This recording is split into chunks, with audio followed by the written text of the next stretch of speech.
Lumalabang ka niyan.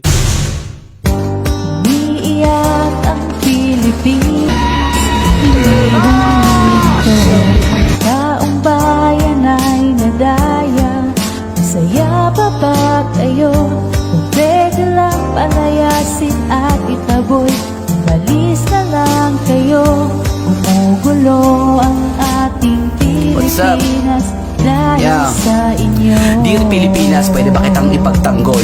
Lahat ng kanilang pinila sa isusulat ko kahit ang lapis mapurol. Marami ng mansya ng kasinungalingan ng bayang sinilangan, dala ng mga aklat at pagtuturo na pinahayag ng mga gahaman. Dahan-dahan bumagsak ang ekonomiya. Simula nung nawala ang Ferdinand, unti-unti nang nagigiba ang pundasyon at pinangarap na sana para sa atin.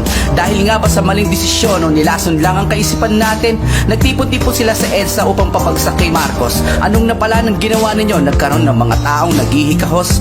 Mas kinapos nang dumating ang mga palpak na administrasyon. Yan ang pinakamalaking mali na nagawa ng kahapon. Tapos gusto nyo ituloy ng dilaw? Ano gusto nyo, kumain na lang araw-araw ng lugaw?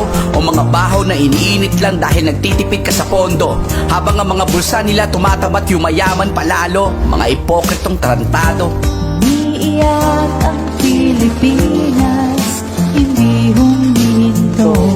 Taong bayan ay nadaya, masaya pa ba kayo? Kung pwede lang palayasin at itaboy, umalis na lang kayo. Umugulo ang ating Pilipinas dahil sa inyo. Doon tayo sa mga vlogger na wala sawang nagtatanggol para sa tama. Fuck you doon sa mga gagong bayaran para lang makapanira. Damn! Kumikita pinangkakain nila sa pamilya galing sa maling paraan. Wala kayong pinagkaiba sa mga kurakot sa ating bayan. Tama naman si Ben Barubal na barubaling kayong lahat. Masakit ang mga banat niya kaya kayo nagkanda sugat-sugat. Pinanganak ang Ben Barubal para gisingin kayong bangag. Pinupunan niya yung mga kurakot magnanakaw, pati yung tatamad-tamad. Pati mga bayarang gustong makinabang kaya nagpapagamit. Nagtatago sa pagiging makabayan daw kuno, tapos kayo pa galit. Kayo pa inapit, lalo yung kinasuan, nakala mo biktima. Mga peke yung binabalita nyo, tapos ang lakas nyo pang manira. Manglaso ng kaisipang kaso, gising na ang taong bayan. Mga bulbol na lang ang maniniwala sa inyo sa pag-unawa ay kulang. Mga matatalinong kabataan na ngayon ang pag-asa ng bayan. Hindi yung mga kabataan na gustong umakyat sa bundok upang mali ay paglaban. Umiiyak ang Pilipinas, hindi huminto. Taong bayan ay nadaya, masaya pa ba kayo? Kung pwede palayasin at itaboy, umalis na lang kayo. Umugulo ang ating Pilipinas dahil sa inyo. Mga haters, kamusta? Yung mga Pilipinong nasa ibang bansa, yung mga vlogger na walang inatupag kundi manood sa bias media. Hinayaan yung hindi gumana ang utak nyong talangka. Kaya kahit konting galaw lang ng makabagong Marcos, ngawa kayo ng ngawa. Kahit nung panahon ni Tatay Digong, sip-sip tayo kayo sa dilaw.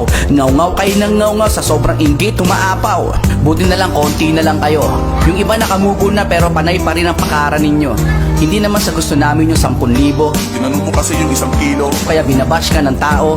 Masakit lang sa mahihirap na gaya namin, hindi mo nilinaw. Yung 10,000 pala na tintukoy mo bukod sa malabo, malabnaw. Para pang nilalangaw.